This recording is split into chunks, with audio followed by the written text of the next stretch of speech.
Assalamualaikum warahmatullahi wabarakatuh. Boleh dengar ke suara saya? Okey, cantik. Saya tinggalkan headset dulu lah. Nanti kalau ada soal jawab kemudian saya pasang headset semula. Baik, alhamdulillah rabbil alamin. Innal hamdalillah nahmaduhu wa nasta'inuhu wa nastahdihi wa nastaghfiruhu wa natubu ilaih. Wa na'udzu billahi min syururi anfusina wa sayyiati a'malina. May yahdihillahu fala mudilla lahu wa may yudlil fala hadiya lahu. Wa asyhadu an la ilaha illallah wahdahu la syarika lah wa asyhadu anna Muhammadan abduhu wa rasuluhu amma ba'd. Jadi alhamdulillah ala kulli hal, alhamdulillah kita bersyukur kehadrat Allah Subhanahu wa taala kerana dengan limpah kurnia, izin serta peluang yang dikurniakan oleh Allah Subhanahu wa taala, kita sama-sama diberikan kesempatan untuk bersama-sama dalam majlis ilmu pada hari ini. Kita doakan mudah-mudahan majlis ini diberkati oleh Allah Subhanahu wa taala. Terima kasih kepada Tuan Pengurusi Majlis, Tuan Rosli, sahabat-sahabat daripada Kampung Utara Melbourne, seingat saya, yang menjadi penganjur bagi majlis ini. Ini kali pertama lah saya ada kolaborasi dengan tuan-tuan di Melbourne, seingat saya. Jadi salam perkenalan daripada saya untuk kali pertama kita berjumpa ni. InsyaAllah mudah-mudahan sedikit sebanyak kita boleh gunakan peluang perbincangan kita pada hari ini untuk meningkatkan ilmu dan kefahaman kita tentang agama Allah Subhanahu wa taala ini. Jadi para sahabat, bila kita berbincang beberapa hari lepas tentang kita nak cerita tentang apa, sedangkan sesi kita ni tak panjang, sesi sikit, sejam lebih kurang, apa yang patut kita cerita. Jadi para sahabat di Melbourne telah mencadangkan supaya kita bincang sedikit berkaitan dengan kisah-kisah daripada Al-Quran. Saya pun setujulah bila baca mesej tu, kita akan bercerita tentang kisah daripada Al-Quran. Saya pun tak fikir panjang, saya setuju, okeylah ini tajuk kita. Tapi bila saya fikir pula selepas tu, berapa banyak ada kisah dalam Al-Quran kan? Punyalah banyak. Kisah mana satu yang kita nak cerita? Kita stuck semula, tak tahu nak cakap, nak cerita yang mana satu, sebab cerita banyak. Jadi saya fikir mungkin kesempatan kita pada hari ini kita gunakanlah untuk kita bincang sedikit sebanyak beberapa kisah daripada Al-Quran yang kita boleh ambil pengajaran daripada Al-Quran. Itu yang penting. Kerana sebagaimana kita tahu, bagi tuan-tuan dan puan-puan yang kerap membaca tafsir-tafsir Al-Quran ataupun terjemahan Al-Quran, kita akan dapati bahawa Allah Subhanahu wa taala letakkan terlalu banyak kisah di dalam Al-Quran. Kisah yang sangat banyak. Allah cerita tentang bagaimana sejarah Allah menjadikan makhluk-makhluk, menciptakan makhluk. Sebelum penciptaan Nabi Adam lagi, bagaimana Allah menciptakan segala makhluk, muka bumi, langit, bulan dan sebagainya. Allah ciptakan tentang penciptaan manusia dan juga jin. Allah ceritakan tentang cerita Rasul yang sangat banyak di dalam Al-Quran. Dan sebahagian kisah tu berulang-ulang. Kisah Nabi Musa diulang dalam banyak tempat. Kisah Nabi Ibrahim alaihimussalam juga diulang pada banyak tempat. Dan demikianlah seterusnya. Banyak kisah dalam Al-Quran. Di antara hikmah Allah Subhanahu wa taala menceritakan kepada kita banyak kisah di dalam Al-Quran ni untuk kita ambil pengajaran. Itu yang paling penting. Sebab itu Allah sebut dalam surah Al-Hud, wa kullan naqussu 'alaika min amba'ir rusul ma nuthabbitu bihi fuadaka. First kali Allah Subhanahu wa taala sebut kepada Nabi sallallahu alaihi wasallam, dan kisah-kisah yang kami ceritakan kepada engkau wahai Muhammad, pertamanya manuthabbitu bihi fuadaka, supaya kisah-kisah itu dapat menguatkan hatimu. Artinya ketika Nabi sallallahu alaihi wasallam berdakwah, ketika Nabi berdepan dengan ancaman, Allah turunkan kisah-kisah ini berperingkat-peringkat agar Nabi sallallahu alaihi wasallam tahu yang baginda tidak keseorangan. Segala macam cabaran yang datang kepada Nabi sallallahu alaihi wasallam, nabi-nabi terdahulu dah kena lebih kurang macam tu juga. Jadi itu yang pertama.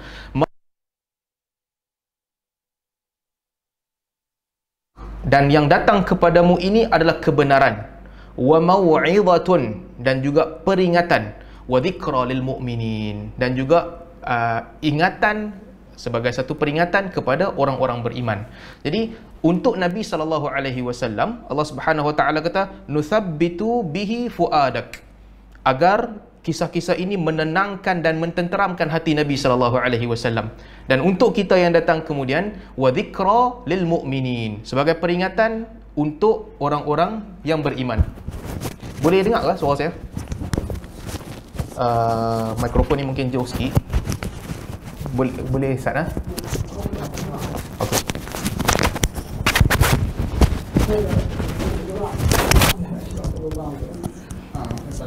Okey, sorry. Kita lah. Ini okey kan? InsyaAllah. Baik, sambung cerita kita. Jadi, itu antara tujuan Allah Subhanahu Wa Taala menceritakan kisah-kisah Nabi terdahulu di dalam Al-Quran.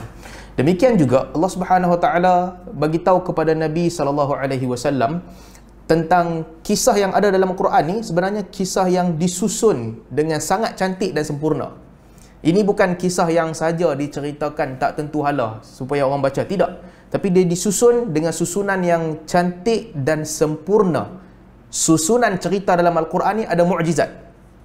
Artinya Allah sampaikan di dalam Al-Quran apa yang Allah nak bagi tahu dekat kita dengan cara yang dikehendaki oleh Allah Subhanahu Wa Taala. Sebab tu dalam surah Yusuf Allah Subhanahu Wa Taala berfirman, "Nahnu naqussu 'alaika ahsanal qasasi bima auhayna ilaika hadzal Qur'an." Kamilah telah menceritakan kepada kamu ahsanal qasas, cerita-cerita yang terbaik. Bima auhayna ilaika hadzal Qur'an, dengan apa yang kami turunkan kepadamu di dalam Al-Quran. Wa in kunta min qablihi laminal ghafilin. Sedangkan engkau wahai Muhammad, sebelum kami cerita kepada engkau tidak mengetahui apa-apa. Jadi ini semua Allah Subhanahu Wa Taala nak menceritakan yang satu. Dalam Al-Quran ni banyak cerita, kita tahu dah. Kisah-kisah di dalam Al-Quran nak bagi kuat hati Nabi sallallahu alaihi wasallam, jiwa Nabi sallallahu alaihi wasallam. Apabila Nabi sallallahu alaihi wasallam menerima tekanan daripada Quraisy, Allah ceritakan kepada Nabi sallallahu alaihi wasallam, "Wahai Muhammad, kamu bukan orang pertama yang kena ujian macam ni, yang kena tekanan teruk daripada kaum. Bukan orang pertama. Nuh alaihi salam dah kena sama macam kamu kena dulu. Nuh alaihi salam telah berdakwah 1000 tahun. Yang beriman di kalangan kaumnya hanyalah bilangan yang kecil sahaja. Ibrahim alaihi salam telah berdakwah kepada kaumnya. Dia telah dikeluarkan daripada negerinya. Mereka cuba untuk bakar dia. Allah pertahankan Ibrahim alaihi salam. Musa alaihi salam, Isa alaihi salam, dan demikianlah kesemua para rasul." Itu yang pertama. Bila kisah ini sampai kepada Nabi sallallahu alaihi wasallam, bila Nabi baca kisah ini, Nabi menjadi tenang kerana baginda berada di atas sunnah dan petunjuk para nabi terdahulu. Dan untuk kita yang datang kemudian, zikra lil mu'minin, supaya kita dapat menyingkap kisah-kisah di dalam Al-Quran, membaca kisah-kisah di dalam Al-Quran, dan kita dapat mengeluarkan daripadanya pengajaran-pengajaran berguna di dalam hidup kita. Baik, itu sedikit sebanyak mukaddimah tentang kisah yang kita boleh jumpa di dalam Al-Quran. Saya nak kongsikan dengan tuan-tuan dan puan-puan yang mendengar beberapa kisah di dalam Al-Quran yang pada saya kisah-kisah ini mengandungi pengajaran yang sangat besar dan berkaitan dengan diri kita masing-masing. Kisah lain pun berkaitan juga. Cuma yang ni pada saya lah, bila saya lihat-lihat ini, saya rasa di antara perkara-perkara yang kita perlu bagi pengajaran, kita perlu ambil perhatian. Yang pertama, antara beberapa kisah di dalam Al-Quran, kalau kita dapat singkap, saya tak mau ceritalah ke semua kisah, tak ada lah, kesempatan ni tak cukup. Nanti mungkin di masa hadapan tuan-tuan boleh ikut kuliah-kuliah yang menceritakan tentang kisah-kisah para nabi dan sebagainya. Cuma saya nak sebut beberapa pengajaran utama. Yang pertama sekali, Allah Subhanahu Wa Taala, kalau tuan-tuan kita perasan kan, merakamkan di dalam Al-Quran tentang kepentingan mengikut perintah Allah Subhanahu Wa Taala, sama ada perintah yang kita tahu ataupun yang kita tak tahu. Ada sebahagian perintah Allah kita tahu hikmahnya. Allah Subhanahu Wa Taala tak bagi kita bergaduh, kita tahu hikmahnya. Allah tak bagi kita maki orang lain, kita tahu hikmahnya. Allah Subhanahu Wa Taala tak bagi kita ambil harta orang lain, kita tahu hikmahnya, kita tahu tujuan dia. Tetapi dalam masa yang sama, ada beberapa syariat di dalam Islam yang kita tak tahu tujuan dia. Kita fikir tak tahu tujuan dia. Sebab apa? Kalau orang tanya kita kan, solat. kenapa solat subuh ni perlu awal-awal pagi. Awal pagi, ketika fajar, waktu yang paling awal, waktu yang kita semua suka tidur. Pasal apa awal sangat? Pasal apa subuh ni tak lambat sikit, pukul 9 ke, pukul 10 ke, senang bangkit tidur, bila-bila masa kita bangun boleh semayang. Pasal apa yang Allah letak awal sangat? Tak ada jawapan. Kenapa? Kita tak tahu. Sebab apa puasa mesti daripada maghrib, daripada subuh sampai maghrib? Kenapa tidak dijadikan daripada maghrib sampai subuh? Maghrib sampai subuh pun lebih kurang sama panjang dengan subuh sampai maghrib. 12 jam, 12 jam. Di Malaysia lah. Mungkin di tempat lain dia berbeza sikit. Tapi di Malaysia dan juga di tempat wahyu diturunkan di Madinah dan sebagainya lebih kurang sama. Kadang-kadang musim summer dan winter berbeza. Tapi kalau orang timbulkan persoalan kan, pasal apa yang nak kena puasa daripada subuh sampai maghrib, bukan maghrib sampai subuh? Bukankah maghrib sampai subuh tu lagi senang? Kalau kita fikir logik akal, kita tak ada jawapan. Tetapi apabila kita teliti kisah-kisah yang Allah Subhanahu Wa Taala sebut di dalam Al-Quran, kita akan dapati bahawa apabila manusia diperintahkan untuk ikut perintah Allah, walaupun hikmah tidak diceritakan, kita mesti kena ikut.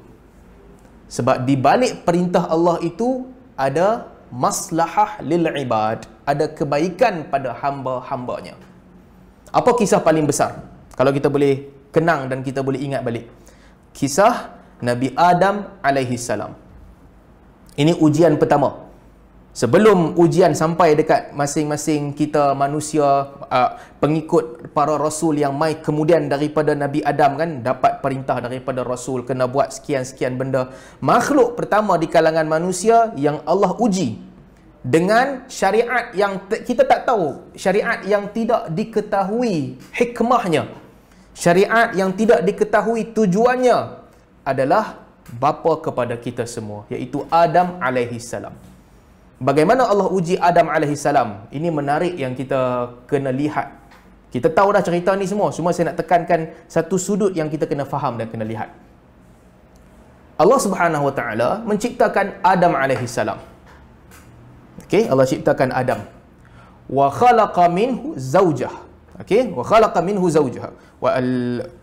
Allah Subhanahu Wa Taala menciptakan makhluk. Yang pertama iaitu Adam. Wa khalaqa minha zawjaha. Daripada jiwa yang satu ini Allah ciptakan isterinya iaitu Hawa. Ada dua orang, Adam dan juga Hawa. Dua orang hidup. Allah bagi mereka kulu min kulli syai'in ragada. Makanlah apa sahaja kamu nak makan. Suka hati kamu. Duduk dalam taman syurga yang ada banyak buah-buahan. Nak makan apa? Petik daripada pokok boleh makan. Apa sahaja kamu nak makan, kamu makan. Wala taqraba hadhihi syajarah. Satu je Allah Subhanahu Wa Taala pesan kepada Adam dan Hawa. Janganlah kamu dekati satu pokok ni.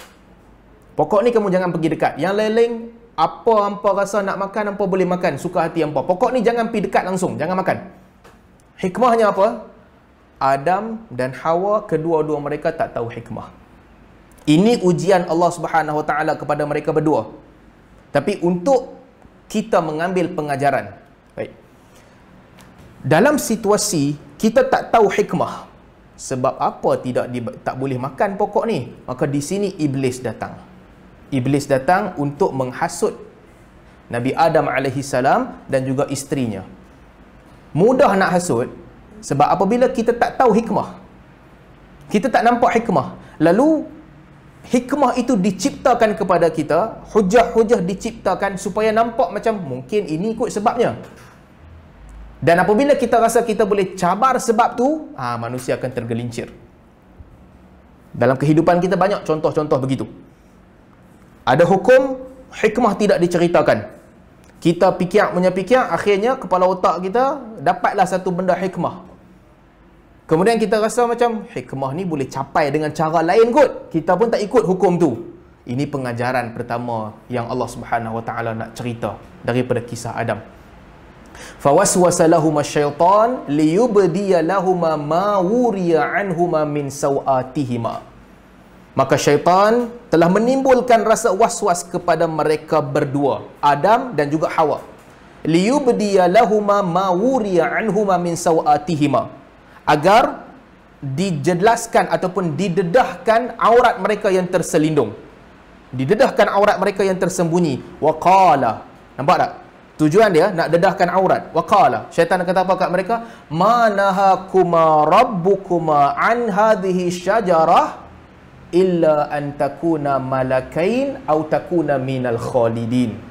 Syaitan datang beritahu kepada Nabi Allah Adam alaihi salam dan juga isterinya Hawa, manahakuma rabbukuma an hadhihi syajarah illa, sesungguhnya Tuhan kamu tidaklah menghalang kamu daripada mendekati pokok ini, illa, satu je sebab dia, antakuna malakain, agar kamu tak berubah menjadi malaikat, au takuna minal khalidin, agar kamu tidak kekal selama-lamanya.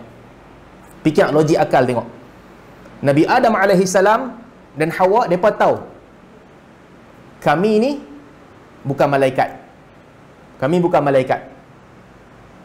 Dan kami tak kekal selama-lamanya, mereka akan mati.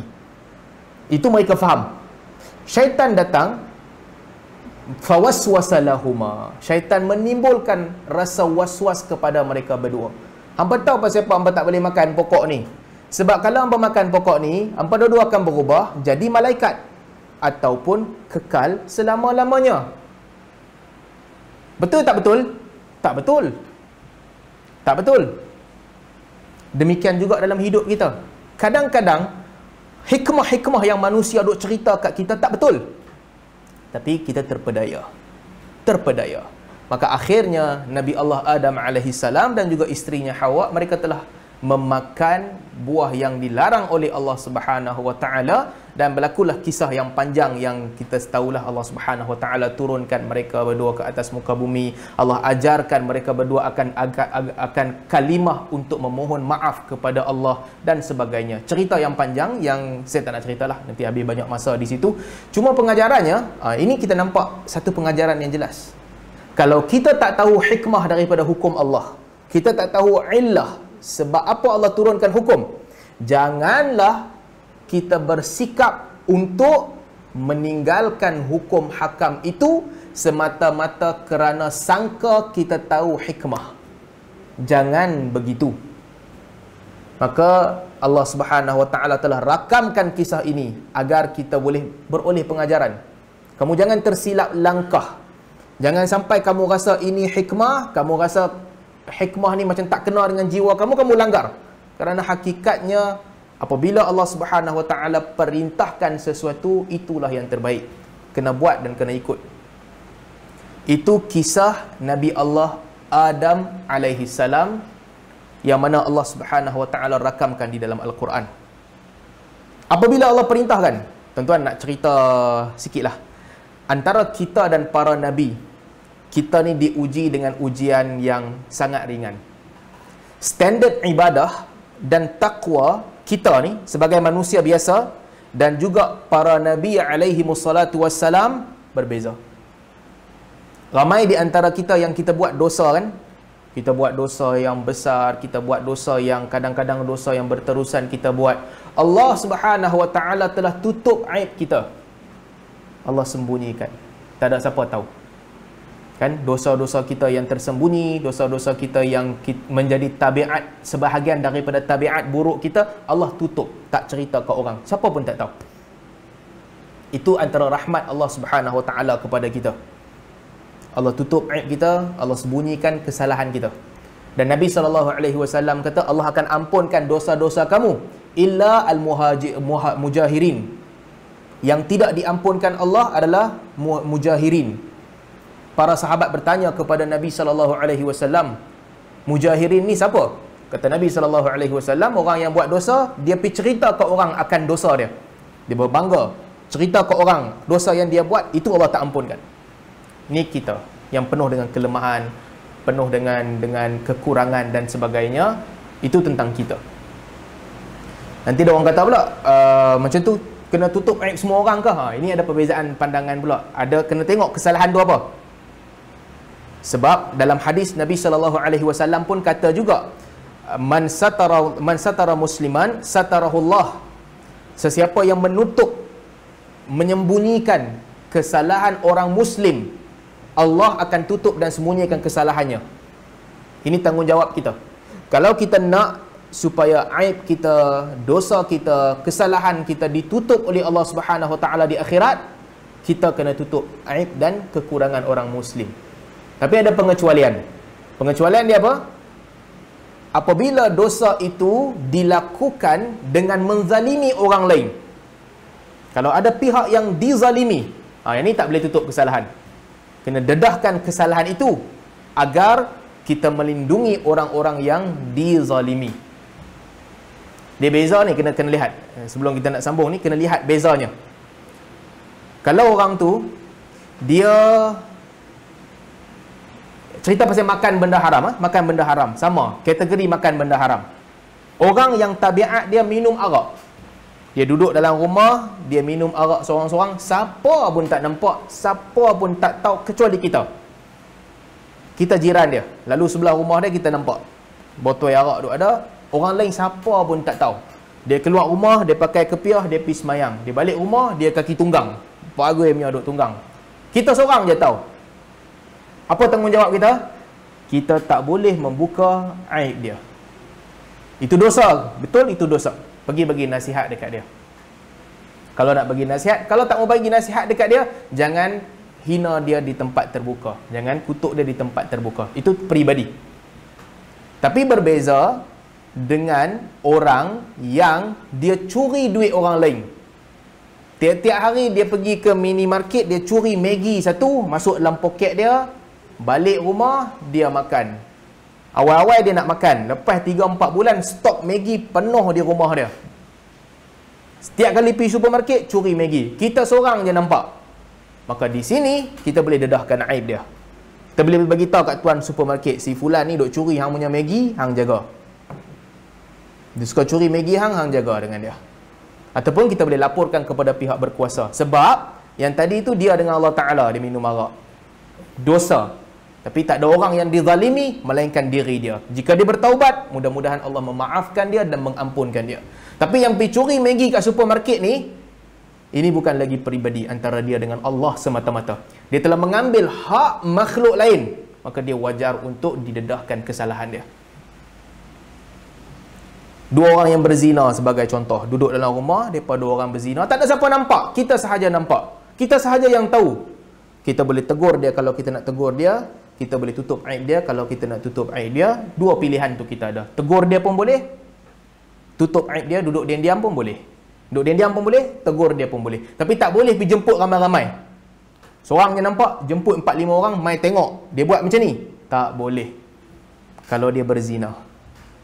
Tetapi kalau kesalahan dia tu bukan zina, kesalahan dia tu memerangkap gadis-gadis untuk menjadi mangsanya, sebagai contoh. Memerangkap gadis-gadis untuk menjadi mangsanya. Sebagai contoh, katakanlah dia ni doktor. Gadis yang miskin datang jumpa dia, dia memerangkap mereka. Aku boleh bagi kat hang khidmat percuma dengan balasannya hang kena bersama dengan aku. Sebagai contoh. Ataupun dia ni penasihat agama sebagai contoh. Orang main minta fatwa kat dia, dia pusing-pusing, dia perangkap orang. Dia perangkap 3-4 orang. Maka dalam kes ini, dia berbeza dengan yang tadi. Aib dia mesti diberi nasihat, diberi aib dia ini bukan lagi termasuk dalam aib yang mesti disembunyikan. Dia telah memangsakan orang. Maka menjadi tanggungjawab orang Islam untuk memberi peringatan kepada orang ramai agar tidak terperangkap. Ala kulli hal, ini kita bercerita tentang dosa manusia biasa. Allah Subhanahu Wa Taala telah menutup dosa ramai manusia.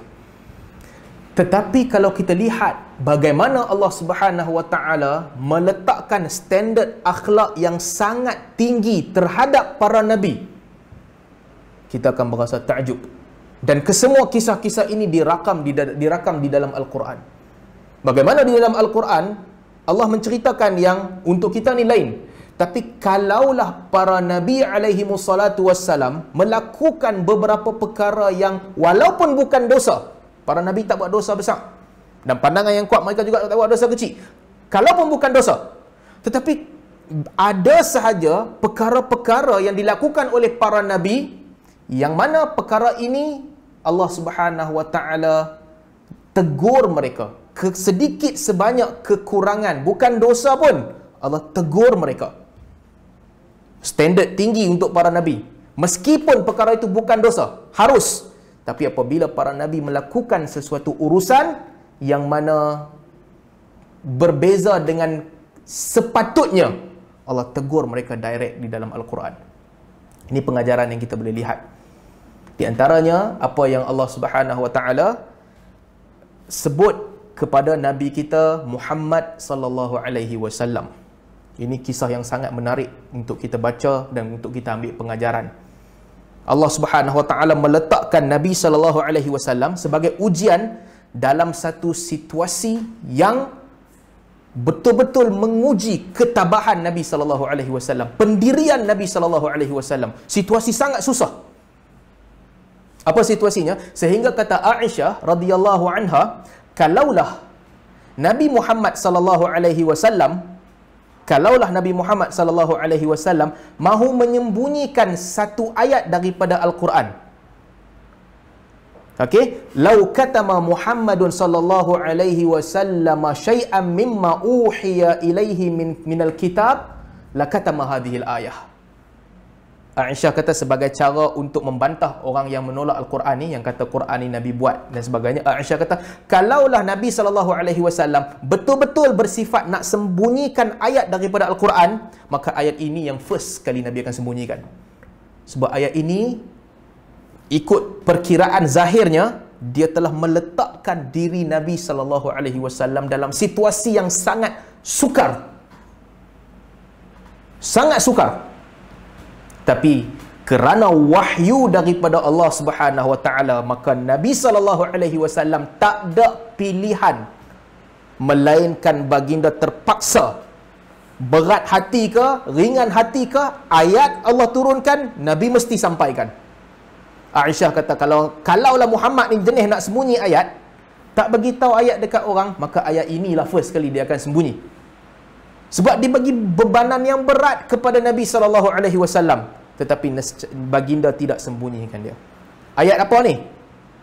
Ia adalah ayat di dalam Suratul Ahzab, ayat 36 dan 37. Ini, tuan-tuan, adalah satu kisah. Bismillah. Nanti tuan-tuan yang boleh tengok tafsir ataupun terjemahan Al-Quran, boleh buka balik dan baca balik. Saya suka cerita ni sebab ini salah satu kisah yang diceritakan detail di dalam Al-Quran. Dan di sinilah satu-satunya tempat di mana Allah Subhanahu Wa Taala menceritakan nama, spesifik nama seorang lelaki di kalangan sahabat Nabi sallallahu alaihi wasallam. Suratul Ahzab ayat 36 dan 37. Kita buat quiz sebelum nak cerita tentang ayat ni, tentang kisah ni. Kita buat quiz cerita sikit di kalangan tuan-tuan dan puan-puan yang mengikuti online. Siapa yang agak-agak ingat nama sahabat Nabi sallallahu alaihi wasallam yang Allah cerita di dalam Al-Quran? Satu je sahabat yang Allah sebut nama. Nama Abu Bakar radhiyallahu anhu tak disebut, Umar radhiyallahu anhu tak disebut, Uthman radhiyallahu anhu tak disebut, Ali radhiyallahu anhu tak disebut. Ada satu orang sahabat sahaja yang Allah Subhanahu Wa Taala sebut namanya di dalam Al-Quran. Saya pakai headset balik. Siapa nak teka jawapan, dipersilakan. Ada sahabat-sahabat nak try ke menjawab? Yang tengok YouTube, yang tengok Facebook ke YouTube, tak payah try lah. Kalau tuan-tuan try pun saya tak dengar. Yang duduk dalam Zoom ni, kot ada tuan-tuan yang nak menjawab, dipersilakan. Siapakah sahabat Nabi yang Allah Subhanahu Wa Taala sebut namanya di dalam Al-Quran?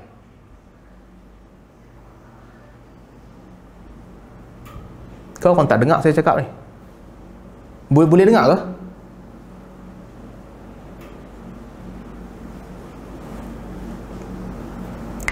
Zaid bin Harithah radhiyallahu anhu. Ini okey, cantik jawapan dia betul. Saya risau saya cakap seorang-seorang orang tak dengar, tapi alhamdulillah orang dengar. Okay, baik, saya tinggalkan headset balik. Sekejap saya pakai. Dah habis lagi. Zaid bin Harithah radhiyallahu anhu. Cerita ni sangat tuan-tuan boleh bayangkan bersama betapa kisah ini memberi bebanan yang sangat berat kepada Nabi kita sallallahu alaihi wasallam. Pertama sekali, Allah Subhanahu wa taala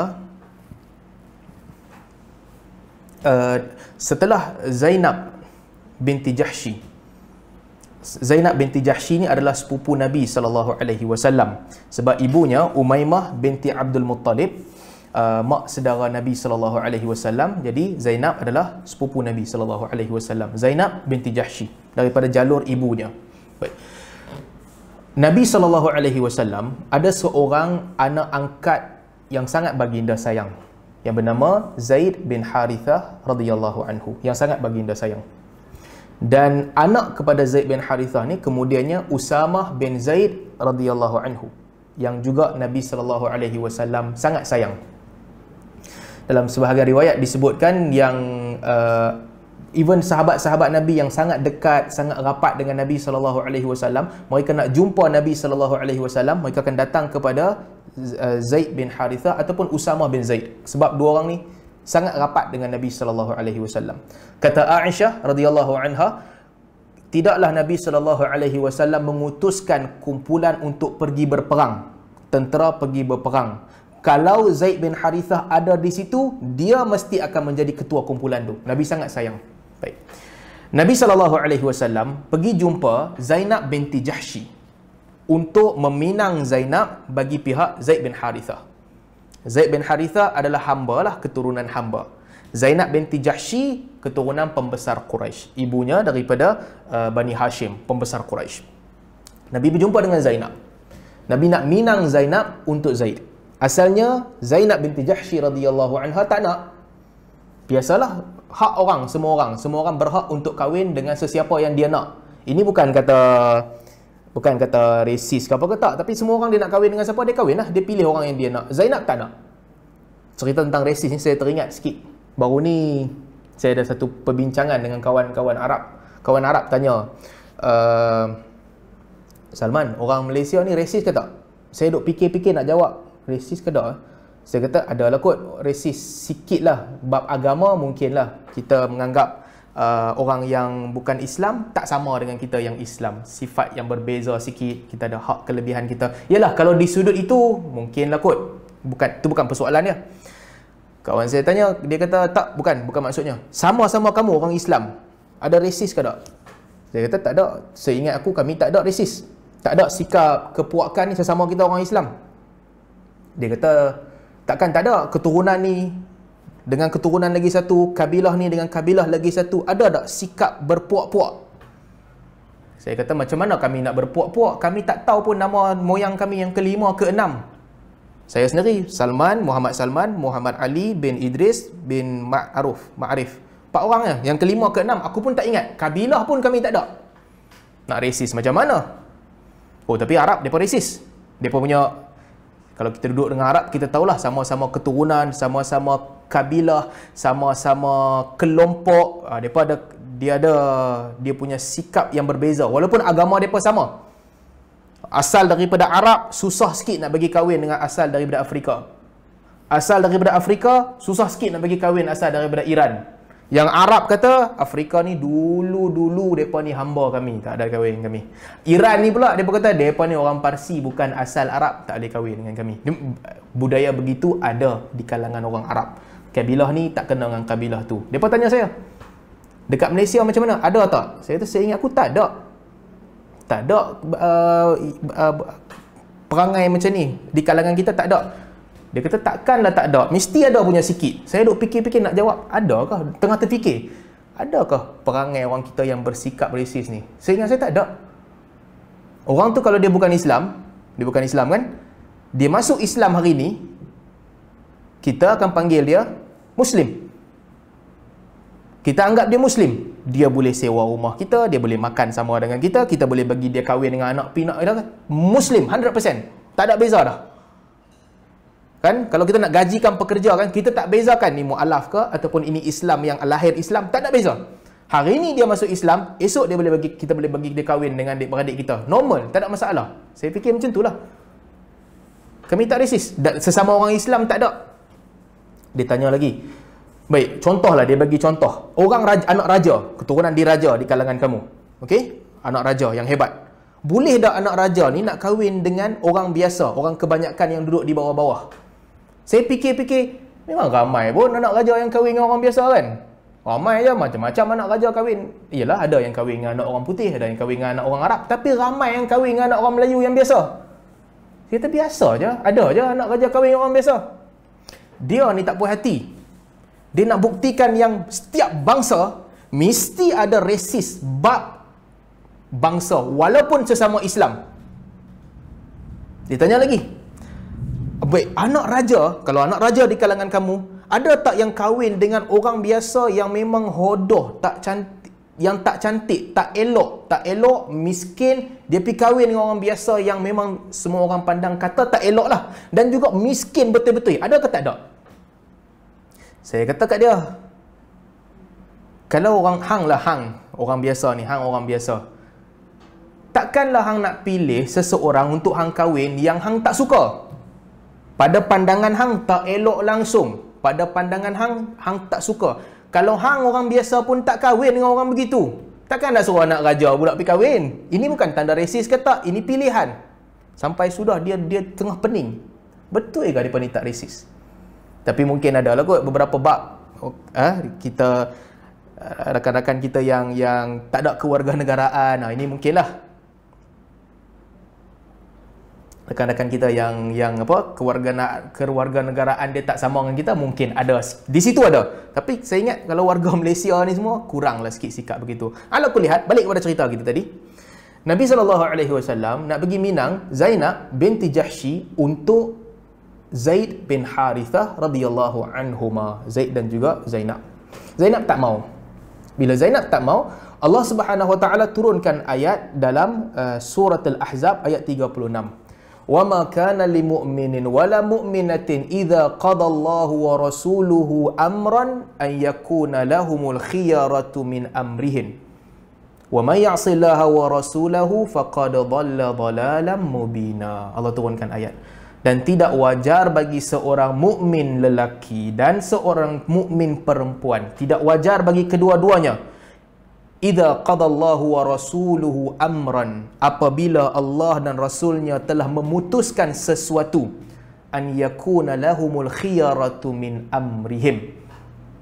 Tak wajar bagi mereka kalau Allah dan Rasulnya telah memutuskan sesuatu, mereka pilih pilihan lain yang bukan Allah dan Rasulnya pilih.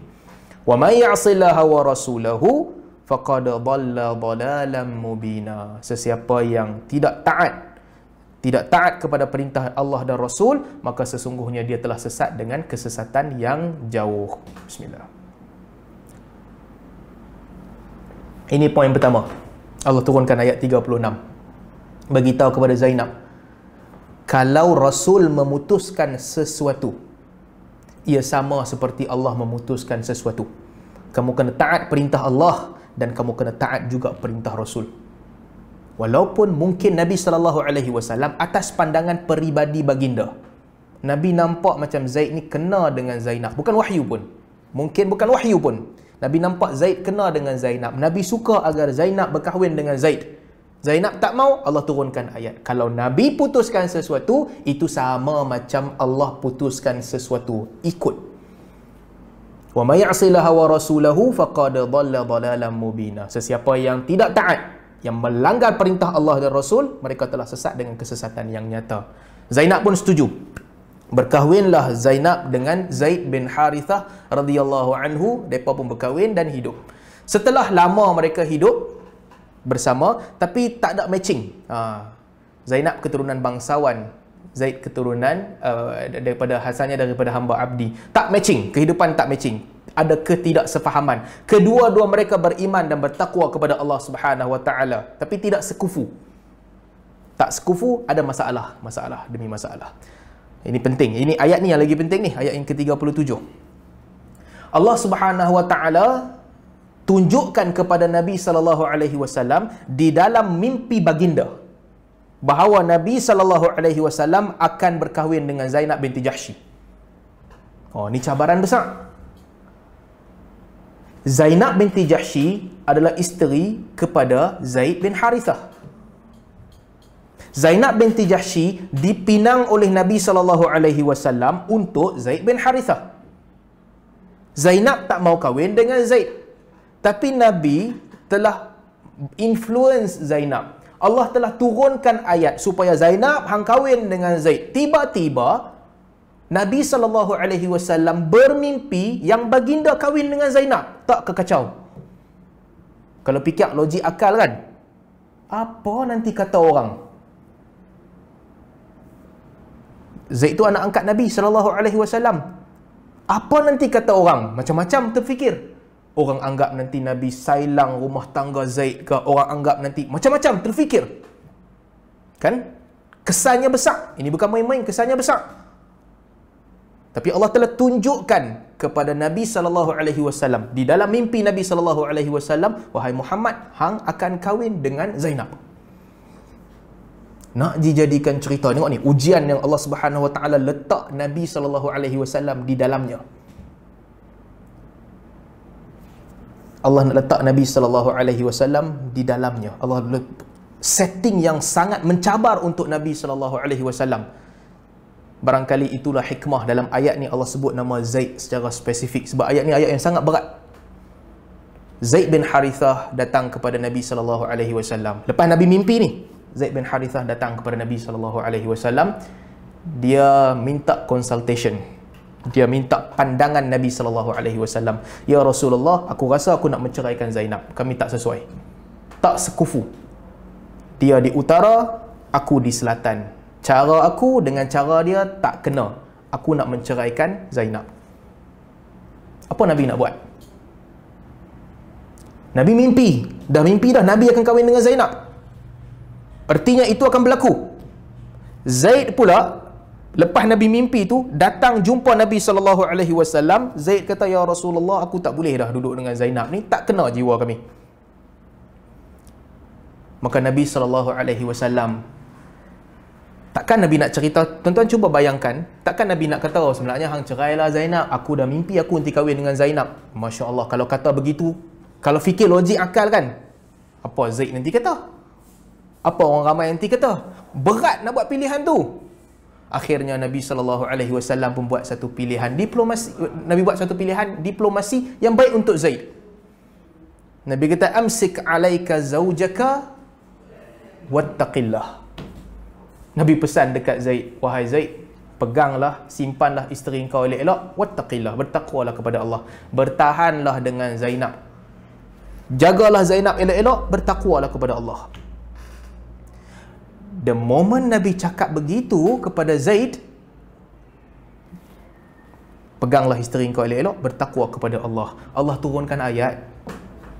Nampak ni yang saya nak cerita tadi, beza kita dengan para Nabi. Untuk kita relax ya, kita sembunyikan rasa hati kita, apa yang ada dalam jiwa kita. Kita suka kat seorang, kita sembunyikan. Kita benci kat seorang, kita sembunyikan. Kita benci orang ni, kita kata kita suka dekat dia. Kita suka orang ni, kita kata kita benci dekat dia. Kita boleh sembunyikan apa-apa pun.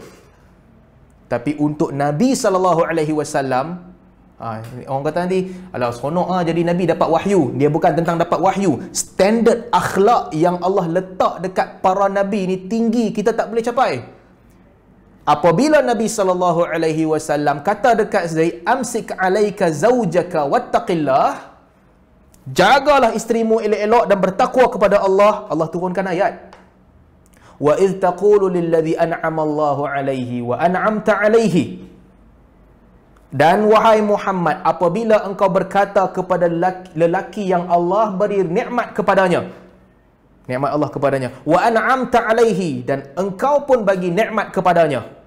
Nabi merdekakan Zaid, Nabi anggap Zaid seperti anak Nabi. Wahai Muhammad, dan pada ketika engkau berkata kepada lelaki yang Allah beri nikmat kepadanya dan engkau pun bagi nikmat kepadanya, amsik alaika zaujaka wattaqillah, jagalah isterimu dan bertakwalah kepada Allah.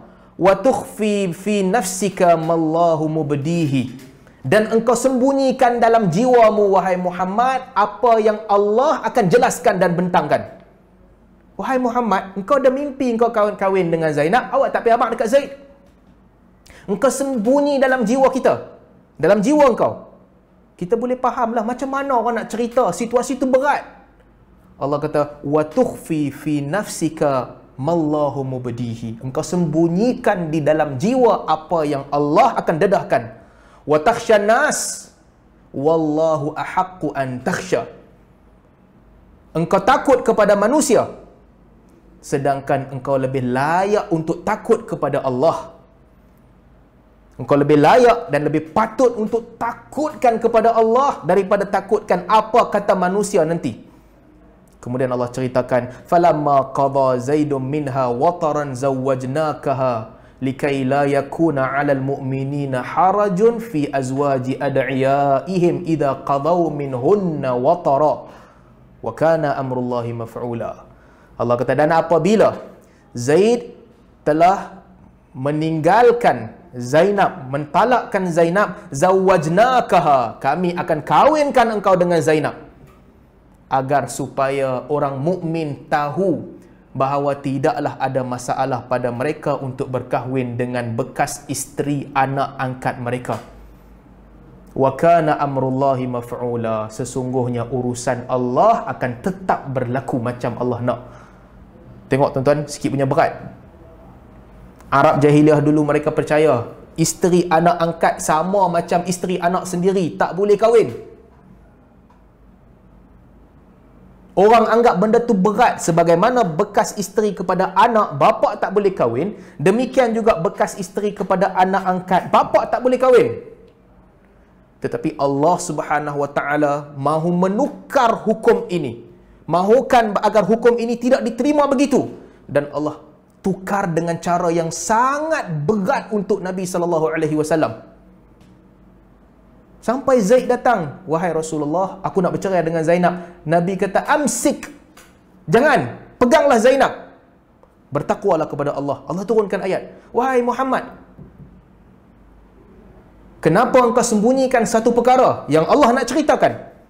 Kamu takut akan manusia, sedangkan lebih layak untuk kamu takut kepada Allah. Dengan kemudian full instruction, apabila Zaid telah menceraikan Zainab, kami kahwinkan engkau dengan Zainab, supaya orang mukmin tahu mereka boleh kahwin dengan isteri kepada bekas isteri kepada anak angkat mereka.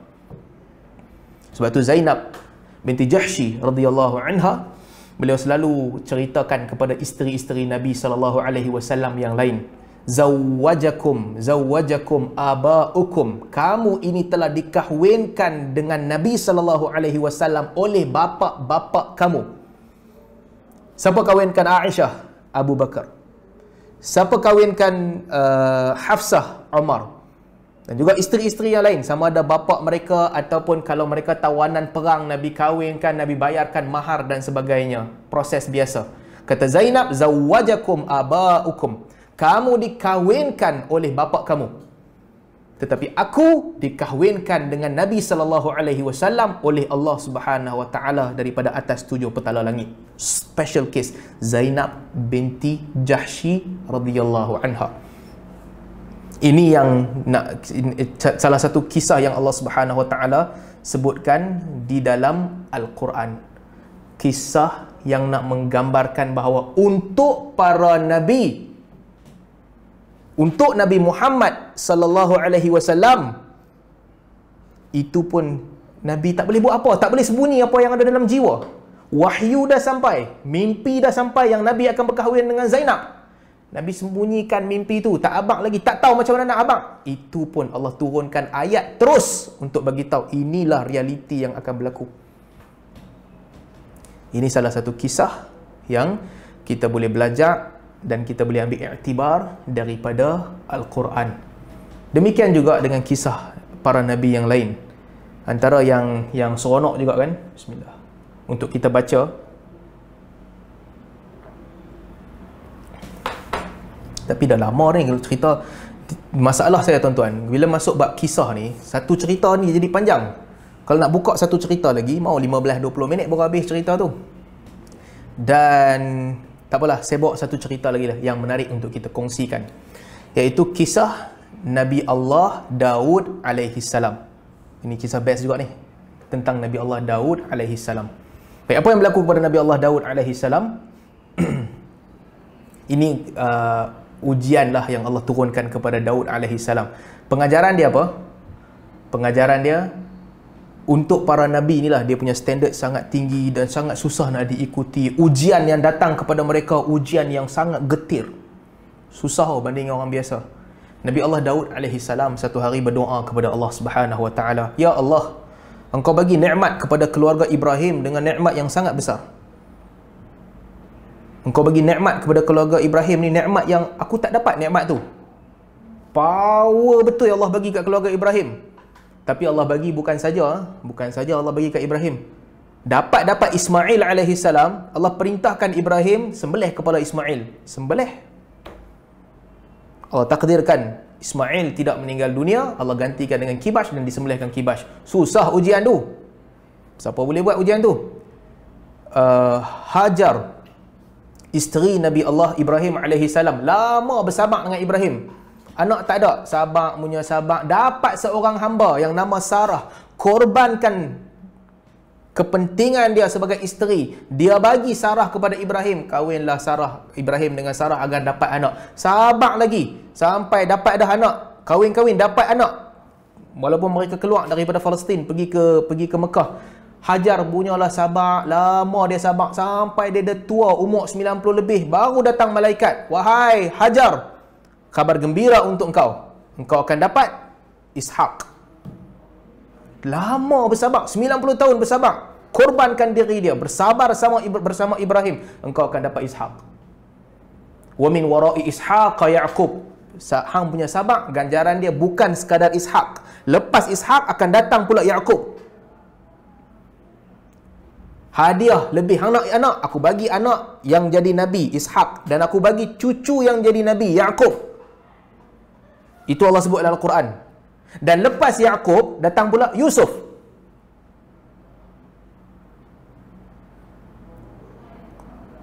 Nampak tak? Besar ganjaran Allah kepada keluarga Ibrahim. Ishak, Ya'qub, Yusuf, Ismail. Nabi Daud alaihi salam berdoa kepada Allah Subhanahu wa taala, "Ya Allah, bagilah kepada aku nikmat sebagaimana Engkau berikan nikmat besar kepada Nabi Allah Ibrahim alaihi salam dan keluarga Ibrahim alaihi salam. Keluarga yang hebat, anak, cucu, cicit, semua Nabi." Maka Allah Subhanahu wa taala ceritakan kepada Daud, "Macam mana nak bagi kepada engkau wahai Daud? Ujian ni semua ujian, bukan free-free boleh dapat. Bukan senang nak jadi macam Ibrahim." Sesama Nabi pun ada standard. Ada standard. Ada yang Allah letakkan ujian dia lebih. Ulul azmi minar rusul. Allah ceritakan kepada Daud, bukan senang nak dapat macam Ibrahim. Ini semua ujian. Maka Daud alaihi salam doa kepada Allah, "Ya Allah, bagilah ujian supaya aku boleh sabar dengan ujian tu. Akhirnya bagilah kepada aku sebagaimana Ibrahim." Ibrahim sabar dengan ujian alaihi salam, dan anak cucu dia mendapat rahmat, nikmat, kelebihan yang besar daripada Allah Ta'ala. Aku juga nak kelebihan, nikmat dan rahmat begitu daripada Allah Ta'ala. Tak apalah, bagi ujian. Daud alaihi salam kata, "Bagilah ujian kepada aku akan sabar." Okey, boleh sabar, dapat ujian. Okey, settle. Test datang. Bila test datang, lambat selepas tu. Test tak datang. Nabi Daud alaihi salam, isteri dia banyak, 99. Isteri Nabi Daud banyak, dia bahagikan. Ada hari dia jaga isteri dia, ada hari dia cek kerajaan dia, ada hari dia duduk, dia beribadat. Pada satu hari, ni ujian Allah nak datang ni. Pada satu hari, Nabi Daud alaihi salam, dia duduk, dia solat. Apabila Nabi Daud alaihi salam solat, dia duduk, dia nak beribadat, dia nampak burung daripada emas duduk dekat dengan mihrab dia. Burung daripada emas duduk dekat mihrab dia. Maka Nabi Daud alaihi salam berasa takjub dengan burung itu. Ini cerita-cerita ni diceritakan oleh para sahabat dan tabi'in lah. Tak disebut dalam hadis, diceritakan oleh para sahabat dan tabi'in. Tapi nanti kita sebutlah ayat Quran yang berkaitan. Nampak burung. Nabi Daud alaihi salam pergi nak capai burung tu. Burung tu terbang lagi. Masuk dalam lubang dalam mihrab dia. Mihrab dia besar, masuk dalam lubang mihrab. Nabi Daud pun pergi nak ambil burung tadi. Jalan-jalan, burung tu jauh lagi, menjauh daripada Nabi Daud sehingga duduk dekat cermin tingkap. Duduk dekat cermin tingkap. Maka Nabi Daud alaihi salam pergi dekat tingkap tu nak ambil burung tadi. Burung buat daripada emas. Takjub dia. Hebat, mana tak pernah nampak burung yang dibuat daripada emas, dia pun nak ambil. Apabila Nabi Daud alaihi salam pergi nak ambil burung yang dibuat daripada emas ni, Nabi Daud pun, kat mana cerita tadi? Saya tengah baca mesej keluar tadi, tapi tak apa, abaikan. Ada tingkap di situ, dan di tingkap itu Nabi Daud alaihi salam ternampak seorang perempuan yang sangat cantik. Sangat cantik. Ini ujian Allah Subhanahu Wa Taala. Nabi Daud nampak perempuan yang cantik di tingkap itu. Lalu Nabi Daud alaihi salam, Nabi Daud pun panggil perempuan tu menghadap. Mungkin untuk memperisterikan perempuan tu, panggil perempuan tu menghadap. Bawa perempuan ni datang menghadap. Dia ternampak perempuan tu, dia panggil untuk menghadap. Perempuan tu pun datang menghadap Nabi Daud alaihi salam. Nabi Daud pun tanya kepada perempuan itu, engkau siapa? Duduk di mana? Siapa suami engkau? Perempuan tu pun kata, aku duduk di sini, aku dah kahwin dah ada suami. Suami aku tengah jihad mengikut tentera Islam. Mengikut tentera Islam, pergi keluar berjihad di jalan Allah Subhanahu Wa Taala. Maka kata Nabi Daud alaihi salam, okeylah, kalau dah kahwin, balik. Mana boleh kahwin? Perempuan tu dah kahwin, dia pun balik. Maka Nabi Daud alaihi salam, sebagai penghormatan kepada suami perempuan ni, dia pun ada perang, mereka dihantar pergi berperang. Pergi berperang, Nabi Daud bagi panji perang kepada suami perempuan ni. Panji perang kepada dia. Dengan peperangan yang hebat pada ketika itu, Nabi Daud arahkan panglima perang, bagi panji perang kepada lelaki ni, dia pergi perang.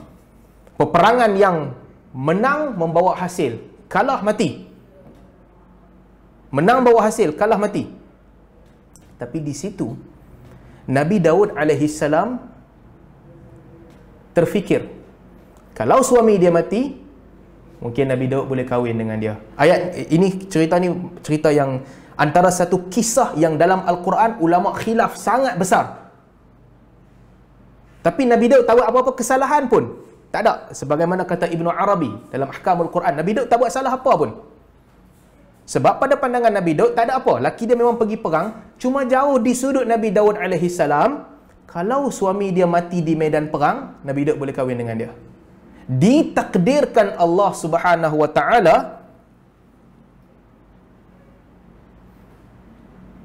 Oh, apa nama? Ya, ada orang apa betul? Nabi isteri Nabi Ibrahim alaihissalam. Terima kasih. Isteri Nabi Ibrahim yang merupakan mak kepada Ismail adalah Hajar.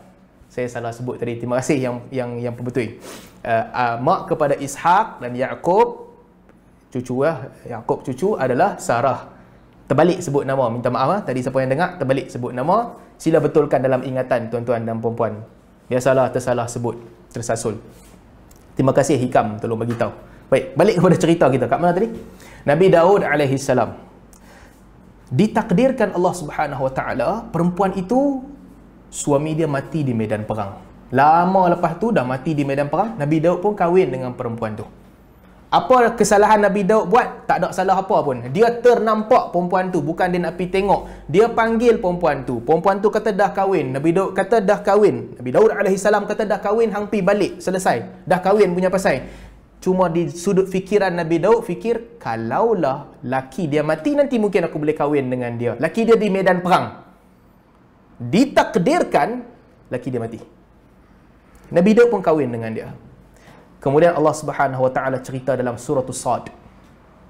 Wa hal ataka naba'ul khasmi id tasawwarul mihrab. Wahai Muhammad, ni nak cerita kepada engkau wahai Muhammad, apakah engkau telah dengar cerita tentang orang yang berbeza pandangan apabila mereka mendaki mihrab? Mendaki mihrab Daud. Mihrab ni kira tempat singgah sana Daud duduk. Daud jaga kerajaan dia, ada security, ada semua orang jaga dan sebagainya. Ada hari dia dengan isteri dia, ada hari dia jaga kerajaan dia keluar. Ada hari dia duduk beribadat dalam mihrab dia. Duduk dalam mihrab dia, tiba-tiba dua orang panjat mihrab masuk dalam istana Nabi Daud. Terkejut Nabi Daud. Mana security jaga betul-betul, tiba-tiba dua orang boleh masuk dalam istana. إِذْ دَخَلُوا عَلَى دَاوُودَ فَفَزِعَ مِنْهُمْ. Apabila mereka masuk menemui Daud dan Daud berasa terkejut. Macam mana orang boleh masuk dalam istana? Apa pegawai buat? Qalu la takhaf. Dua orang ni masuk, mereka kata kepada Daud, jangan takut. Khasmani bagha ba'duna ala ba'din. Kami hanya dua orang yang dua-dua orang ni ada masalah sikit, kami bergaduh. Fahkum bainana bil haqq. Wahai Daud, tolonglah hukum di antara kami dengan kebenaran. Tolonglah putuskan urusan kami ni dengan kebenaran. Wala tushtit. Dan janganlah, wahai Daud, janganlah engkau bersifat zalim. Buat hukum betul-betul. Wahdina ila sawa'is sirat. Dan tunjukkanlah kami jalan yang lurus. Dua orang datang, fahamlah setakat ni? Dua orang datang, tiba-tiba panjat dalam Daud punya mihrab. Nabi Daud terkejut. Macam mana orang boleh masuk tempat aku? Security tak jaga ke? Mereka kata, la takhaf, jangan risau. Kami hanya dua orang yang bertelagah. Tolonglah hukum di antara kami dengan hukuman yang benar. Bagi hukuman yang benar kepada kami dan jangan zalimi kami. Tunjukkan kami jalan yang lurus. Okey, Daud pun okey. Hari ni hari patut beribadat, tapi orang damai tanya soalan. Bagi tahu apa soalan apa. Inna hadha akhi. Satu orang ni dia kata inna hadha akhi. Yang ni saudara aku, adik-beradik aku. Lahu tis'un wa tis'una na'jatan. Dia ada 99 kambing. Kambing kan lembu, saya pun tak tahu. Na'jah, nanti tuan-tuan cek balik translation. Lahu tis'un wa tis'una na'jah. Dia ada 99 kambing. Waliya na'jatun wahidah. Aku ada satu je kambing. Satu je binatang aku. Dia ada 99. Faqala akfilniha. Dia kata dekat aku, bagilah hang punya ni dekat aku. Dia ada 99 binatang ni, aku ada satu je. Dia kata dekat aku, akfilniha, bagilah dekat aku. Satu lagi. Wa'azzani fil khitab. Dia telah mengalahkan aku dengan tutur kata dan bicaranya yang bagus. Dia cakap pandai, dia pandai cakap. Dia kata kat aku, bagilah kambing hang dekat aku. Dah lah ada 99. Dia kata pula kat aku, bagi kat aku lagi satu. Wa'azzani fil khitab. Percakapan dia sangat bagus, lunak, kemas, mengalahkan aku.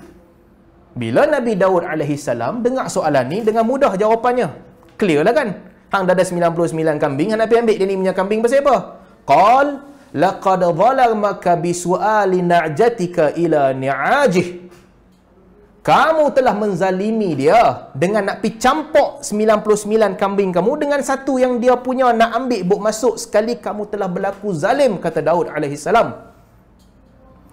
Wa inna kathiran minal khulata la yabgha ba'duhum ala ba'din illa alladhina amanu wa amilus salihat wa qalilum ma hum. Daud kata sesungguhnya ramai di kalangan orang yang duk campur-campur begini kan. Barang dia dah banyak, dia pergi ambil barang orang lain satu, dia campur sekali dengan barang dia. Ramai di antara mereka melampaui batas dan menzalimi sebahagian yang lain, melainkan orang beriman dan beramal soleh. Sikit sangat yang beriman dan beramal soleh. Apabila Daud AS kata begitu, tiba-tiba dia teringat isteri dia yang ke-100 asalnya bekas suaminya adalah mujahid. Ketika bekas suaminya pergi perang, Daud terfikir, kalau suaminya mati, aku boleh kahwin dengan perempuan ni. Terfikir. Nabi Daud teringat, soalan yang datang dekat aku kata 99 binatang. Saudara dia ada satu. Dia ada 99. Dia minta satu tubuh masuk dalam 99 dan hujahnya kuat. Nabi Daud teringat diri dia sendiri alaihissalam. Kemudian Allah Subhanahu wa taala sebut, wa dhanna Dawud annama fatannahu. Lalu Daud pun tahu sebenarnya kami menguji Daud. Maka hilanglah dua manusia yang berbincang tadi, mereka pun hilang. Malaikat sebenarnya datang jadi manusia untuk test Daud, nak test Daud, bagi cerita pasal binatang. Hilanglah dua malaikat itu. Fastaghfara rabbahu wa kharra raki'an wa anab. Lalu Daud pun beristighfar kepada Allah dan dia sujud, rukuk, sujud, lalu bertaubat kepada Allah. Faghfarna lahu dhalika. Kami maafkan kesalahan Daud yang itu. Wa inna lahu faghfarna lahu dhalika wa inna lahu 'indana la zulfa wa husnu ma'ab. Sesungguhnya Daud ada kedudukan yang tinggi di sisi kami, kelebihan di sisi kami dan pengakhiran yang baik. Daud tak buat salah. Ini ulama versi Bible jahat. bersih kitab Bible jahat. Mereka cerita kata Daud perintahkan dia untuk ambil isteri dia, berzina dengan isteri dia, buat jahat, kesalahan Daud tengok jahat-jahat, bersih Bible. Sebab tu Sayyidina Ali radhiyallahu anhu kata, siapa yang ambil cerita Bani Israel tentang kisah Daud, cerita, aku bunuh orang tu. Jahat mereka tentang Daud. Sedangkan hakikatnya Daud tak buatlah dosa-dosa besar. Tak ada dosa pun yang Daud buat. Cuma dia terfikir. Maka Allah Subhanahu Wa Taala turunkan 2 malaikat bagi pengajaran kepada Nabi Allah Daud alaihi salam. Dia nak ujian supaya boleh sampai ke tahap Ibrahim dan keluarga Ibrahim. Hang nak ujian? Nah, ambil ujian. Akhirnya Daud fakharra raki'an wa anab. Dia pun tunduk dalam keadaan rukuk dan juga bertaubat kepada Allah. Dalam riwayat dicerita 40 hari Daud rukuk, sujud, tak bangun. Tak salah pun. Tapi rukuk, sujud, tak bangun. Sehinggalah Allah turunkan ayat bagi tahu kepada Daud, faghafarna lahu dzalika. Kami telah ampunkan kau wahai Daud. Tuan-tuan, kalau kita sambung cerita, banyaklah cerita. Bismillah. Cerita para nabi alaihi wassalatu wassalam yang di dalamnya ada pengajaran yang sangat hebat untuk kita pelajari dan kita ambil iktibar. Tapi kalau kita sambung cerita 2 hari pun tak habis cerita para nabi. Jadi saya nak berhenti setakat ni dululah untuk hari ini. Kalau ada soalan, kita buka sedikitlah soalan, sedikit sebanyak. Saya pakai headset balik kalau tuan-tuan nak tanya soalan. Tapi kalau tak ada soalan, lagilah bagus. Kita boleh habis cepat sikit kan. Dipersilakan. Saya kembalikan semula kepada Tuan Rosli, insya-Allah.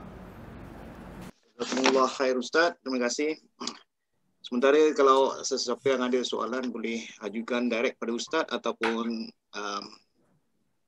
please direct message pada saya dan saya akan sampai kepada Ustaz jika ada di antara antum rasa segan silu. Okey Ustaz, sementara tunggu yang lain untuk bersoalan pada Ustaz. Mungkin Ustaz boleh ceritakan pentingnya mempelajari bahasa Arab dan di mana harus saya bermula jika saya ingin mempelajari bahasa Arab.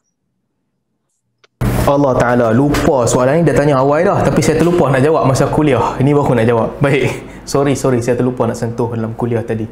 Saya difahamkan yang tuan-tuan dan puan-puan sangat mementingkan bahasa Arab kan, mementingkan pelajaran bahasa Arab, ada kelas nahu, kelas saraf dan sebagainya. Yang mana ini satu perkara yang baik lah sebenarnya. Sepatutnya saya sentuh isu ni dalam kuliah tadi, tapi tak sempat nak sentuh. Pertama sekali saya nak sentuh inilah. Saya bukan pandai dalam bahasa Arab, bukan kepakaran saya dalam bahasa Arab. Itu hakikatnya yang tuan-tuan, ramai orang salah faham. Ramai orang bila sebut Ustaz Salman, Ustaz Salman bahasa Arab bagus tak? Ini bukan kepakaran saya. Maksud saya, kalau kira kepakaran banding dengan ulama, satu kepakaran pun kita tak ada lah kalau kira kan, banding kita dengan ulama besar. Tapi ketekunan saya sebenarnya bukan dalam bahasa Arab. Bahasa Arab saya tak ada lah bagus. Tak bagus mana pun lah kira bahasa Arab saya. Bukanlah hebat sehebat kawan-kawan lain yang memang bagus di dalam bahasa Arab. Saya bahasa Arab ni tunggal langgang tuan-tuan. Kalau ialah berbanding dengan orang yang tak belajar Arab, kira kita bagus ya kan, kalau banding dengan orang yang tak belajar Arab langsung. Tapi kalau komuniti yang bagus Arab, saya ni bukan orang yang hebat dalam bahasa Arab. Itu yang pertama. Ramai kawan-kawan lain yang hebat dalam bahasa Arab. Bukan ketekunan saya, okey. Itu nak kena perbetul lah juga satu. Cuma ialah bila baca bolehlah faham kan, kita belajar universiti bahasa Arab, bila baca Quran, baca hadis, baca kitab-kitab, kita boleh faham, boleh nampak perbahasan tu, boleh faham bahasa Arab. Saya nak tekankan bahasa Arab, walaupun kita tak pandai bahasa Arab, tapi bahasa Arab ni bahasa yang penting untuk kita belajar, sangat penting.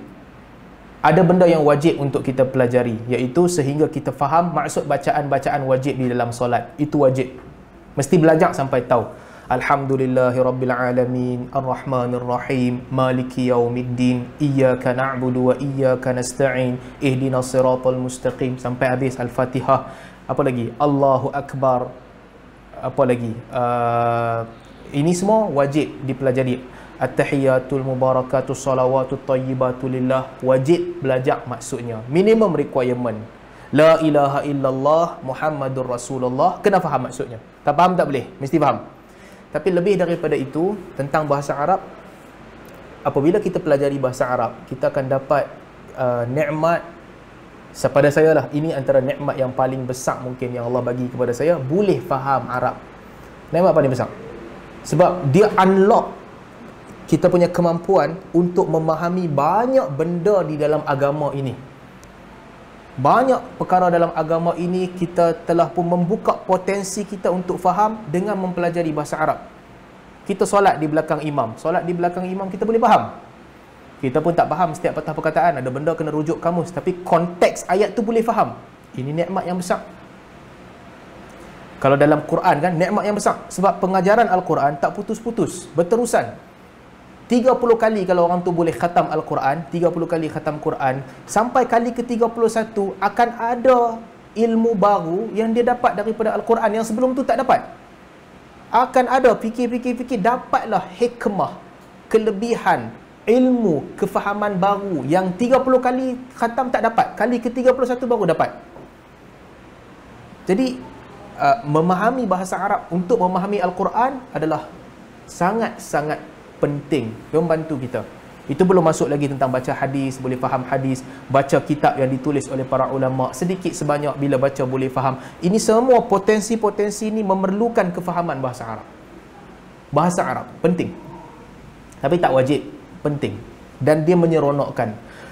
Macam mana nak belajar bahasa Arab? Sekali lagi, tuan-tuan tak boleh tanya saya. Ini bukan kepakaran saya. Bukan kepakaran saya untuk mengajar bahasa Arab kepada bukan orang Arab. Bukan bidang saya. Tuan-tuan boleh carilah orang-orang yang memang kepakaran mereka dalam bahasa Arab. Kita ada ramai sahabat-sahabat, kawan-kawan saya yang ada PhD dalam Arabic, yang pergi ilmu mengaji talaqi, nahu, saraf, satu persatu perkataan. Jumpa dengan mereka, mereka boleh bagi bantuan dalam bab ni. Cuma saya sendirilah ni cerita sedikit pengalaman, tak banyak, sikit je. Antara keputusan yang saya rasa paling tepat saya buat dalam hidup saya kan, paling tepat saya buat dalam hidup saya adalah masuk pengajian Islam dan belajar bahasa Arab. Saya rasa itu keputusan yang paling tepat. Walaupun asalnya pengajian Islam ni kalau fikir-fikir nak kerja apa? Boleh jadi cikgu lah kan, pengajian Islam boleh jadi cikgu sekolah ataupun boleh jadi pensyarah universiti. Apa lagi boleh kerja? Zaman saya di sekolah dulu, 10-15 tahun lepas, adalah sikit orang yang bagus dalam Islamic banking, sikit orang, tapi tak ramai lah, beberapa orang, tapi peluang kerja tak banyak.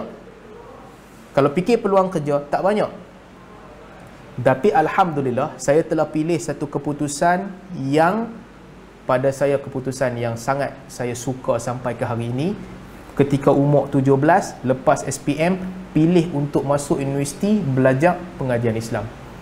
Kalaulah bukan kerana pengajian Islam pun, kerana itulah detik-detik saya mula belajar dan faham bahasa Arab. Saya ni akademik pun tak pandai juga. Result lebih kurang macam perempuan, macam tuan-tuan dan perempuan juga di sana sini tunggang langgang. Kita sama. Kalau ada yang jenis pandai depan-depan paling tinggi, itu kategori link. Tapi saya sama macam kebanyakan kita, result lebih kurang je. Kira Alhamdulillah.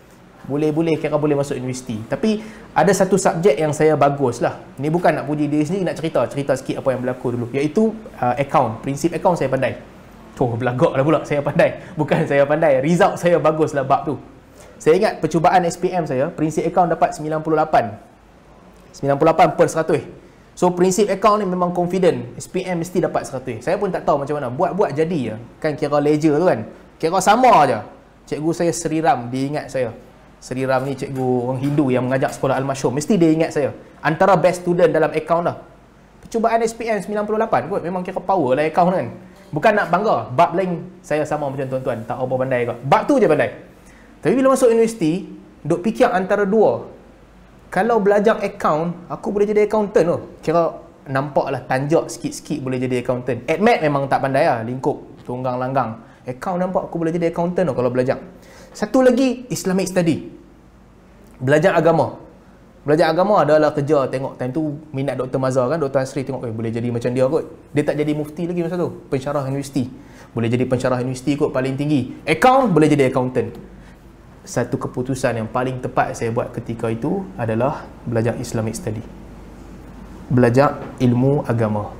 Bila belajar ilmu agama pula, masuk matrik UIA ni, tuan-tuan boleh verify cerita ni dengan kawan-kawan saya yang duduk sekali. Masuk matrik UIA sekali, satu batch. Merata-rata mereka ada sekarang. Ada pensyarah universiti, ada cikgu sekolah, ada jadi pegawai askar, ada jadi macam-macam kawan saya. Tuan-tuan boleh cari dan verify cerita ni. Dia ada placement test untuk Arabic. Untuk tentukan hang nak start level mana. Kita SPM, sekolah SMKA. bahasa Arab memang tak berapa bagus. Tapi masuk UiA, placement test macam biasalah. Dah SPM pun alhamdulillah Arabic dapat A kot, tapi Arab tak bagus. Masuk UiA, matrik UiA, start level paling bawah sekali. Untuk budak-budak Islamic study, paling bawah dia ada level 3, 4, 5. Nak start di mana? Start level 3 kalau tak silap, paling bawah.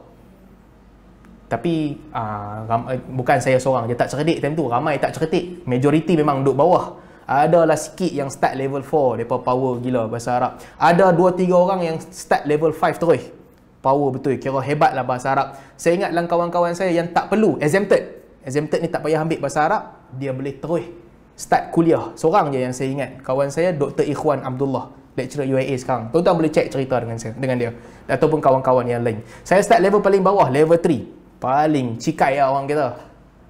Tapi ini yang perkara kedua yang saya buat lah. Setahun masa di matrik tu, saya habiskan masa baca buku Arab walaupun tunggang langgang dan hafal setiap patah perkataan dalam bahasa Arab. So sehari dalam 20 perkataan, 300 hari, 300 kali 20, berapa ribu perkataan saya pun tak tahu. Hafal perkataan setahun, betul-betul tekun. Pergi kelas belajar bahasa Arab, banyak gila. Itu adalah masa short sem tu sampai 8 jam sehari belajar bahasa Arab. Belajar. Tapi sehari saya akan hafal 20 patah, 30 patah, 15 patah perkataan setiap hari selama setahun kecuali weekend. Tak kira lah Islamic study ke, bahasa Arab ke, belajar apa pun. Weekend aku umpah jangan kacau, aku relax. Sehari 20 perkataan, 30 perkataan, 15 perkataan selama setahun. Lepas setahun, tahun kedua baru saya pergi ke library, baca buku Arab. Wah, dah boleh faham. Tak faham setiap patah perkataan lah, tapi boleh nampak konteks dia, boleh nampak ayat, boleh faham ayat. So kalau orang tanya berapa lama saya tekun belajar Arab? Setahun. Tapi setahun tu memang tekun betul ya. Tekun sungguh. Pergi kelas pagi, balik hafal 20 patah perkataan, esok lagi 20, lusa lagi 20, masuk tulat ulang balik perkataan hari first, perkataan hari kedua. Setahun tu bersungguhlah belajar Arab. Panjang lagi lah cerita dia, tapi hari ni bukan kita nak cerita tentang pengalaman saya belajar Arab semata-mata, tapi itulah permulaannya yang pada saya alhamdulillah thumma alhamdulillah walhamdulillahi ala kulli hal. Itu keputusan yang paling tepat yang saya buat dalam hidup saya kot. Setahun yang saya invest, yang setahun masa umur 18 lah. Kalau setahun tuan-tuan nak start lah ni umur 45, mungkin otak ada berselut sikit, dia akan ambil 2-3 tahun kot kan. Setahun yang saya invest masa umur 18, itu detik yang pada saya satu detik yang saya bersyukur. Pilihan yang paling tepat yang saya buat pada ketika tu. Setakat tu dulu kan lah, tak payah cerita panjang lah untuk soalan ni. Terima kasih Ustaz. Dan jika ada sesiapa silakan.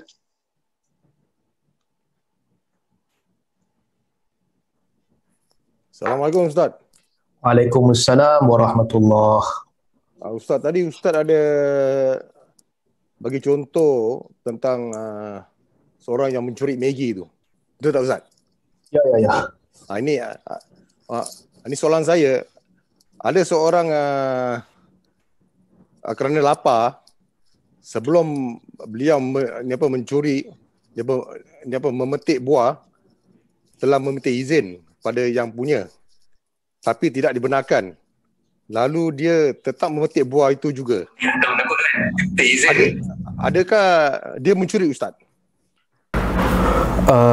Seseorang yang dalam keadaan mudarat kan, mudarat dia tak nak makanan, dia minta izin nak makanan, orang tak bagi makanan dekat dia, kemudian dia pergi mencuri. Baik. Ada dua isu di sini. Isu pertama adalah isu mencuri. Apakah dia mencuri atau tak? Dia telah mencuri. Satu, dia telah mencuri. Baik. Soalan yang kedua, apakah pencurian di situ boleh dijustifikasi ataupun tak? Adakah kecurian di situ boleh ataupun tidak? Jawapannya boleh. Kerana untuk setiap manusia, dia ada tanggungjawab untuk menjaga nyawa dia berbanding dengan harta. Nyawa didahulukan. Kalaulah menjaga nyawa itu, ini kaedah taratubiyah, bagaimana nak meletakkan prioriti pada nyawa.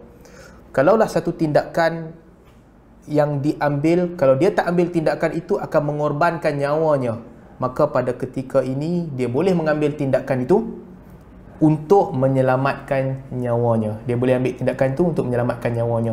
Sebab itulah Nabi SAW menghalang orang daripada jual air. Asalnya Nabi halang. Bila sumber air terhad, sikit je, jangan sekat telaga. Nabi halang orang daripada sekat air daripada mengalir. Sebab keperluan asas, Kalau air itu tak mengalir, orang lain tak mendapat minuman, menzalimi orang lain. Maka dalam kes yang sama juga, kalaulah tak mencuri menjadikan dia tak boleh hidup, dia mati. Dia dah minta makanan kepada orang, minta minuman kepada orang, orang tak mau bagi juga, dan dia nampak minuman tu ada, maka dia boleh ambil untuk menyelamatkan nyawanya. Maka di situ, mencuri makanan di situ dia tak kena hudud. Curi untuk makan tidak dikenakan hudud. Tapi kalau dia curi Maggi berkotak-kotak dia pergi jual balik, itu cerita lain lah. Curi untuk makan tidak dikenakan hudud. Yang pertama. Dan apakah dia berdosa? Dia tidak berdosa. Dia tidak berdosa kerana dia buat itu untuk menjaga nyawanya. Tetapi dia telah berhutang dengan orang itu. Dia telah mengambil hak orang itu, yang mana kalau dia mampu, dia kena kembalikan semula hak kepada orang yang diambilnya. Hak tidak hilang apabila diambil. Hak dengan manusia, kalau dia mampu, dia bayar balik. Kalau dia tak mampu, insya-Allah di akhirat kelak Allah Subhanahu Wa Taala bayarlah kepada orang tu dengan cara yang Allah lah lebih mengetahui akannya. Allah bayar kepada orang tu. Hak orang yang diambil kena bayar balik. Budak kecil kan? Budak kecil, umur 8 tahun, dia pi rosakkan kereta jiran, dia baling batu pecah cermin kereta jiran. Berdosa tak budak kecil? Dia bukan mukallaf, dia tak berdosa. Tapi kena ganti balik? Ya, kena ganti balik. Kalau dia tak boleh ganti, mak bapak ada ganti untuk dia. Ganti kena. Berdosa tak? Tak berdosa sebab ghair mukallaf. Seperti orang yang mencuri kerana dia kelaparan, tak ada makanan langsung, kalau tak curi tak boleh hidup, dia boleh ambil. Tapi apakah telah tergugur hak yang dia ambil? Tidak. Apabila dia berkemampuan, dia kena bayar balik kepada orang tu. Wallahu ta'ala a'lam. Ustaz, boleh ambil satu lagi soalan Ustaz? Sila. Kita ada 10 minit lagi sebelum maghrib. Sila. Okey, insya-Allah. Tapi ini ada teman bagi saya dah cerita daripada hadis dia kata. Dia kata hadis hasan, saya tak tahu macam mana Ustaz. Mungkin anda boleh jelaskan nanti. Dia kata tentang satu orang yang fasik sama Nabi. Nama dia Abdullah bin Sotiri saya rasa. Waktu dia meninggal tu, Jibril datang kepada Nabi, suruh datang solatkan jenazah dengan dia, dengan sahabat solat dengan dia. Padahal dia seorang yang fasik. Jadi semua heran lah. Jadi waktu Nabi membawa jenazah dia tu, Nabi jalan tiptu, jinjit-jinjit kaki semua. Dan Nabi tengok ke langit, buat doa untuk dia. Jadi sahabat tanya kenapa Nabi macam gitu. Kata Rasulullah, pasal banyak malaikat datang mengantar jenazah dia. Dan juga malaikat bawa jenazah dia, roh dia ke atas langit. Kemudian diorang jumpa isteri dia, tanyakan apa yang sebab amalan dia sampai dia dapat begitu kemuliaan. Dia kata dia ada amalan-amalan yang dilakukan di bulan Rajab macam gitu Ustaz.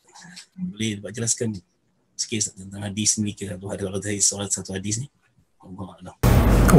Saya minta maaf, saya tak membaca lagi bab ni, saya tak tahu status hadis tu, jadi saya tak ada jawapan. Kalau ada kesempatan lain mungkin saya boleh baca dulu untuk bagi jawapan, ataupun tuan-tuan boleh rujuk dengan para asatizah yang pernah mengkaji lah tentang hadis ni. Saya tak boleh jawab sebab saya tak tahu, tak ada background. Wallahu a'lam.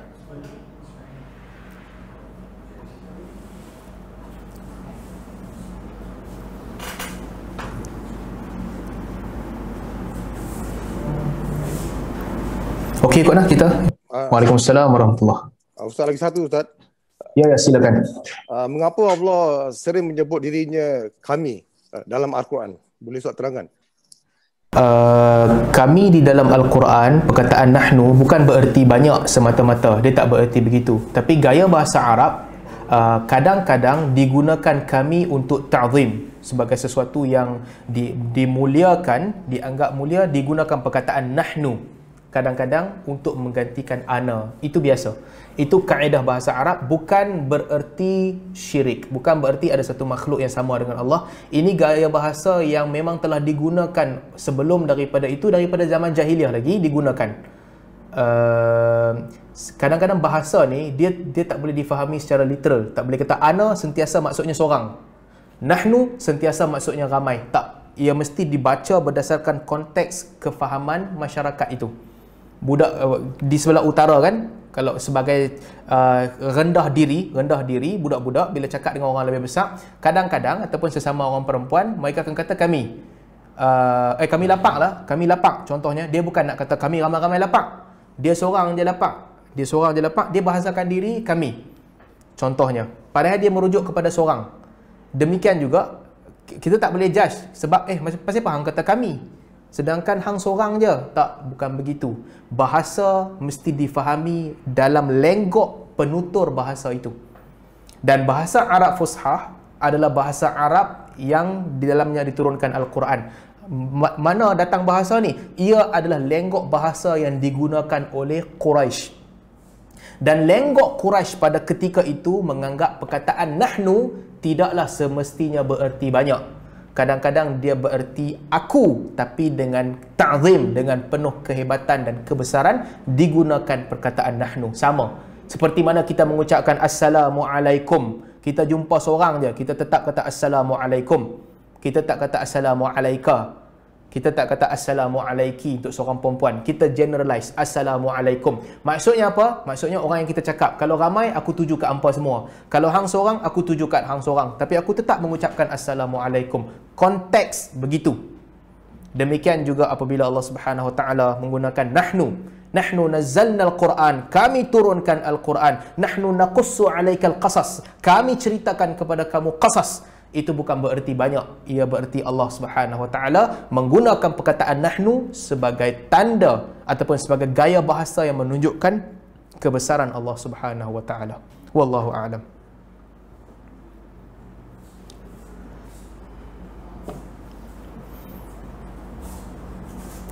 Okey kot lah, kita boleh kembali semula kepada tuan pengurusi majlis lah kot, insya-Allah. Saya minta maaf kalau terkasar bahasa, kalau terguna perkataan yang tak sepatutnya, saya minta maaf lah. Ia tidak disengajakan, tidak berniat menyakitkan hati sesiapa. Terima kasih Ustaz. Terutama kali kerana sudi memberikan berkongsi ceramah dengan kami. InsyaAllah dengan izin Allah, sekiranya ada masa kita akan jemput Ustaz, bukan menerusi Zoom saja, akan menjemput Ustaz dan keluarga ke Melbourne untuk teruskan dakwah Ustaz ini. Saya juga ingin mengucapkan terima kasih kepada semua kerana apa yang telah disampaikan Ustaz pada kita hari ini, semoga manfaat kepada kita semua dan kita dapat berkongsi bersama dengan keluarga kita ataupun sahabat-sahabat kita yang tak dapat hadir pada hari ini, dan juga dapat kita melakukan apa yang telah disampaikan oleh Ustaz. Semoga Allah menerima ibadah kita semua dengan menuntut agama ini, insya-Allah. Dengan itu saya akhiri dengan subhanakallah wa bihamdika asyhadu an la ilaha illa anta astaghfiruka wa atubu ilaik. Terima kasih Ustaz. Sama-sama.